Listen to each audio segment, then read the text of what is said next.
Hello guys, welcome back to our YouTube channel, Firstborn TV show. This is a special day. We have a special visitor from all the way, my brother Raphael from Uganda. Welcome, my brother. Thank you very much. This is a wonderful moment. My name is Raphael, right away from Uganda. I live here in the northern part of Uganda, a place called Gulu City. That is where I'm from. I'm so much happy just to be with you today because this is the only opportunity that I have just to discuss briefly about the topic that we are going to digest, really. Thank you so much. Don't try, people. You are here in Rwanda. Are you in Uganda? No, but then I'm from Uganda. You're from Uganda, yes, but today you are in today I'm in Rwanda. in a beautiful country, yeah, Rwanda. Of course, I like the place. It looks nice, really. Okay. How do you feel when you are here in Rwanda? Yeah, I feel so much better because the environment is conducive to the weather of the place is also conducive. So, in terms of security, I see like the place is well good and there is nothing that I've been encountered with since I came here. So the place is generally good. Okay. Which place do you live in the country here in Rwanda? I live here in Munini, Selt, Rimbogo sector, okay. Gatsibo district. It is in Eastern province. Wow. Congratulations. Thank you. I thought you can't explain where you live, but no. Now watangiye kuba umuturage waho.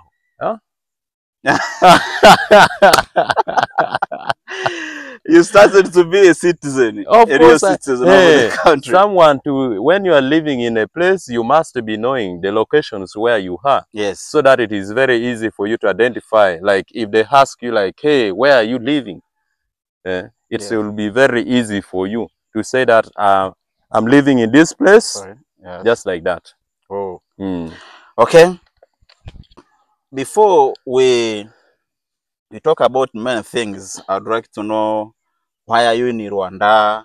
Why did you leave your country? Oh, thank you very much for that. I'm here in Rwanda as a teacher by profession. Actually, I'm a teacher of geography and history. I graduated from Gulu University in Uganda. Okay. And I've come here to work. I'm working here. But still, not only that. I left my country simply because there it is very hard just to get a job. And basing on the salary that they pay workers is not all that favorable for someone to survive on. And in spite of the fact that I'm a born of Uganda, but I decided now to shift my place of residence from Uganda to Rwanda, just because I love the place, and here there are many jobs, of course, and when you speak a good English, it's very easy for you to get access to many jobs. Okay. So that is why I've decided to come this side. Okay. Right. Oh. It means you came here because maybe you knew they don't have English speakers? No, actually, because they have started using English or recent, therefore, they have few people who are able to speak English fluently. Oh, okay. Now, I want to know from you, do you teach English? Because I can hear that you are talking about English so much. As per now, I'm a teacher of English. How? How do you teach English while you started geography and history? I studied geography as a teacher of secondary school. Okay. But because I don't have a job for secondary sections, right now I'm teaching English in primary section. In primary section? Yes. Are you working for the government or you're working in private school? Yeah, I'm not working for the government. I'm working in a private school. You're in a private school? Yes. Now, would you like a better job from primary, or you still loving to work there in primary? Yeah, really, I want to get a better job where I can fit so that I continue practicing my career as a secondary school teacher. So right now as I speak, I'm also searching for a better job. Okay. Yes. Now, that is why I asked you that question, and I hope everyone who would watch this discussion will do whatever he can or she can to do what? To contact us, to help our brother all the way from Uganda to get another place of working. You know, he's working in primary, as you said. Yeah. But you are graduated in secondary. In secondary. It means you're a teacher of, say, secondary school. Yeah, yes. So I think everything will be good. If anyone can get any place, he will inform us, and you will enjoy to be informed to get another place. I think it will be good, and you will enjoy the place better than from where you are. Yeah, really, it will be my pleasure. Okay. Now, I think now I want you to tell me, how long have you been living here in Rwanda? So far I've taken 3 months. 3 months. Yeah. Oh, 3 months. It means this is your first time to live. Was it your first time, or you used to come? It was my first time to come here. Sure. Yep. Oh, I thought maybe you used to come Kigali for different celebrations. No. It was my first time. It was your first time. Yeah. Who brought you? Yeah, actually I had connections with some friends of mine. You know, when I was in Uganda, I was working as the head teacher of a secondary private school. Then I had a student who sat from my school where I was working from. Okay. That student, she went back to Uganda. Then she wanted a certificate for senior 4. So it happened that she met me in office. Then I started asking her, out of the interrogations that I made with her, she said that she's working here in Rwanda. Okay. So I was like, also I felt in my heart that, hey, it would also be good like if I change the environment. Yes. So I told her, she came here when they were looking for a teacher. Then she gave my number. For the first time they called to me to come for work, but I refused. For the second time they called me again, I refused. Okay. Now for the third time, the head teacher called to me, and then he said, please, Raphael, come. We want you. Okay. Yes. So we had agreed on other issues, and then I decided to come, knowing that now that I have a place where to begin from, okay, there will be opportunity for me to get a better secondary school or private secondary school where I will fix myself and continue teaching. Yes. Yes, so that I also continue with my professions, because it's very hard to teach in primary sections when you are a graduate. So hard.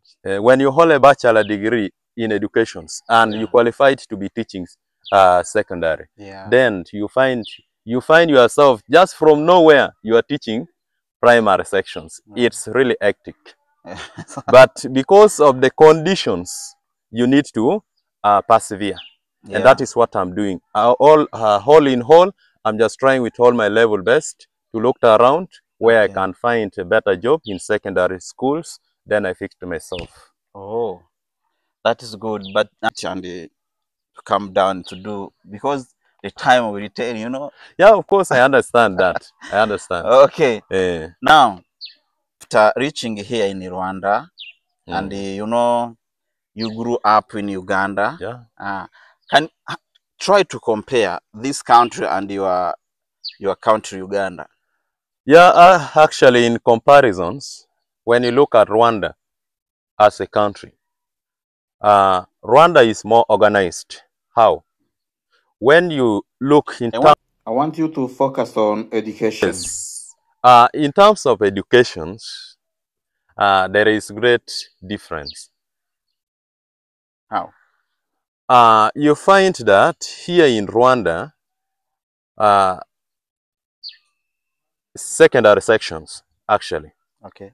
You begin from senior 1, senior 2, senior 3. Yeah. There you sit for your national exams. But in Uganda, you study for 4 years.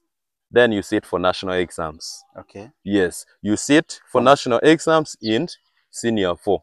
It means they study Form 1, Form 2? Form 1, Form 2, Form 3, and Form 4. Okay. Then A level, you study for 2 years. Senior 5, senior 6. Okay. Yes, so that is the difference. But all in all, I've been looking at the contents that they teach, the syllabus. Okay. There is no much difference. They're just of the same contents. Yes, because I'm a teacher of geography. All along, I downloaded those textbooks for geography. I have some of them, the soft copy in my phone. Okay. Sometimes I could read because I don't want to erase the knowledge I have and the experiences. Therefore, even if I'm not teaching geography, I always take my time to revise.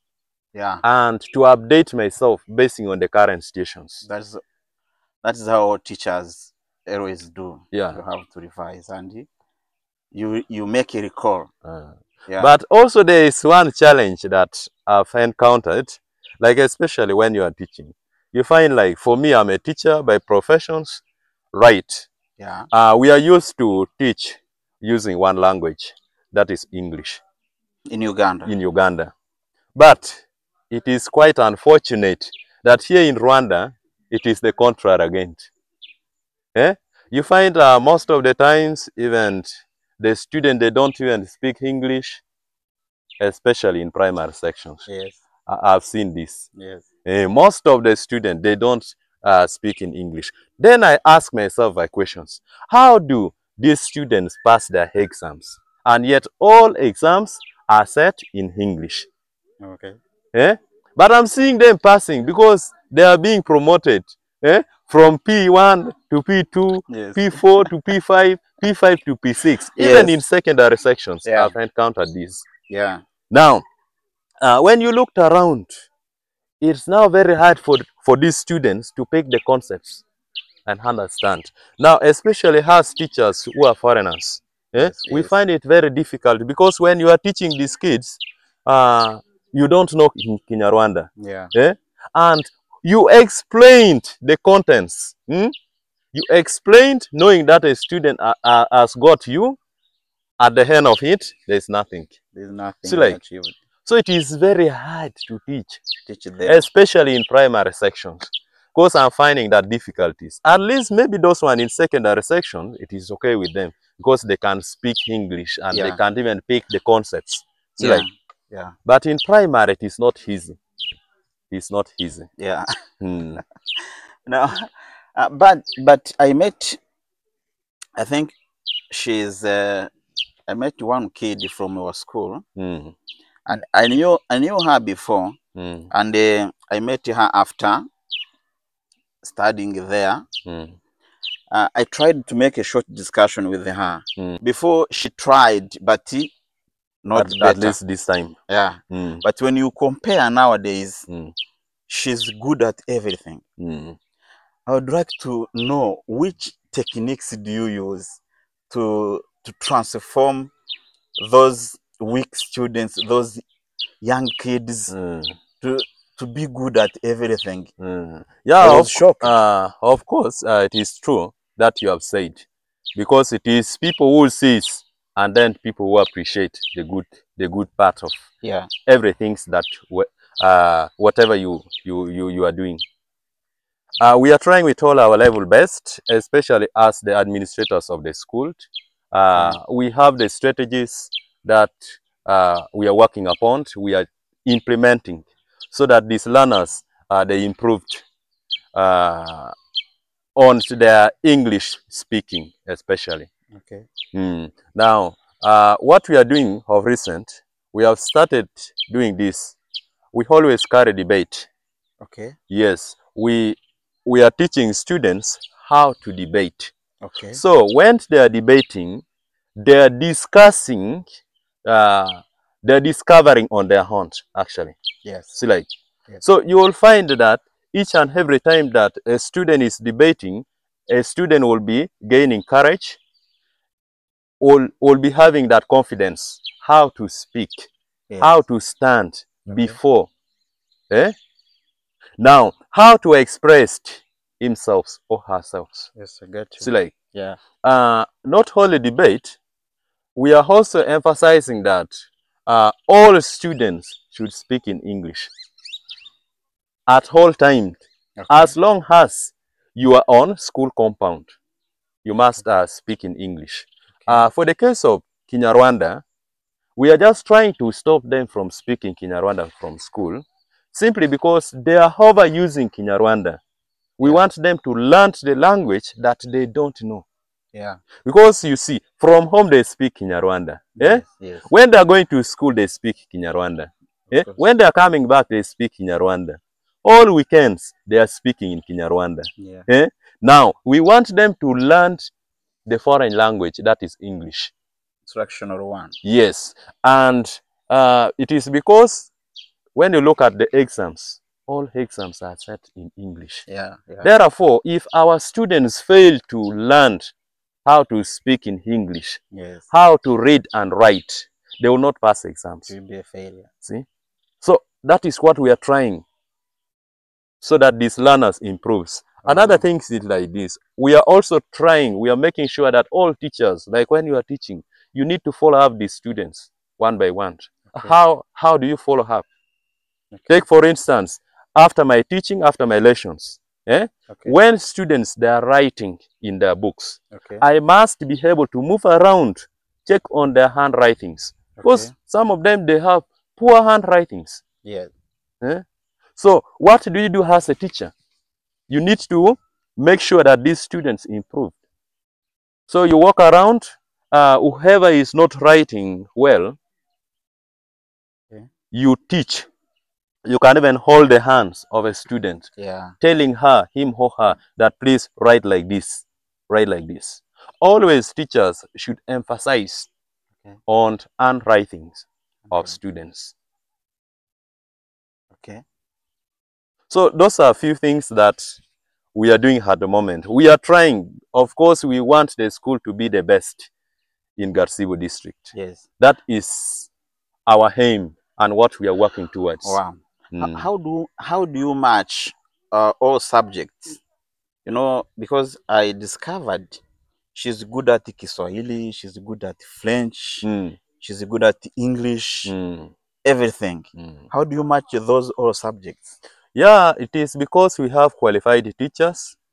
We have teachers with experiences, teachers who have been teaching in different schools, and they have learned the methodologies of teaching from different universities and institutions. And most of our teachers, they are graduate. That is why you see difference. Even if you go to our school, most of our teachers, even those teachers from here, they speak fluent English. Yes. Okay, that is good. Now, in terms of life out of education, how can you compare Rwanda from Uganda? Rwanda is good. Rwanda is good, but when you look at the aspect of food, like eating, Rwanda is more expensive. The food is expensive. Yes, as if we have the scarcity of food here in Rwanda. Because when you looked around, when you look at the geographical features, actually, when you looked around the relief of Rwanda, it is not favoring agricultural activities. See, like, you find that, of course, there are other regions, like there are other provinces that are favorable. Yes. But when you looked around here, there are few people who are practicing agriculture. But if you go to Uganda, Uganda is having fairly flat land, of which you can carry out agricultural activities. And that is why people, they don't complain about hunger. See, like, because there is that constant supply of food. And it is also cheap. They provide it at a cheaper price compared to this. Because now from here, someone is buying a plate of beans. You are buying it at what? At 2,000 Rwandan francs. Yeah. Nice. So now that one, if you convert to Ugandan currency, it is almost 5,000 Ugandan shillings.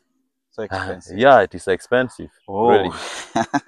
Okay, Mr. Raphael, before we call it a day, I want to ask you two remaining questions. Good. Number one, do you remember the sentence which I told you this morning? This morning? Yes. When I, you know, do you remember it? The sentence you told me this morning? Yes. No, I can't. When I met you at home. Why don't you master? No, listen. Why don't you master? Listen. How will you know Kinyarwanda without you master? Listen. It is like this. I'm trying just to remember Kinyarwanda. You see, like it's not easy. How is it is not easy. But you have to master at least some sentences. No, sometimes like listen. Even when I was when you met me in the morning, I was busy. Oh, sure. Yeah, I was very busy. Oh. But at least I have some words in Kinyarwanda that I can speak. Okay, no problem. My last question for today, but it is easy to answer both if you find it is difficult. Okay? It's okay. Okay. Museveni or Kagame? Who do you prefer? I prefer Kagame.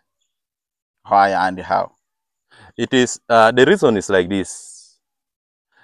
This is a president with great heart. I can say is a president with great mind, with big heart. Okay. Is working extraordinary hard. If you look at where he brought Rwanda as a country to the current state, he deserves it. Not that I'm ignoring my president, no. I understand, but for me, I deal with the fact and the reality, what is on the ground. Yes. Kagame has done great work. Okay. I know even people from here, some of them, they don't appreciate him, but that is the fact. Even if they don't appreciate him, it remains like that. He has done it. Yeah. So, he deserves. Thank you. Okay. My brother Raphael, thank you so much for today.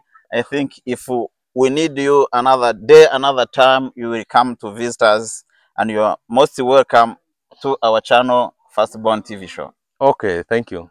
God bless you. Thank you.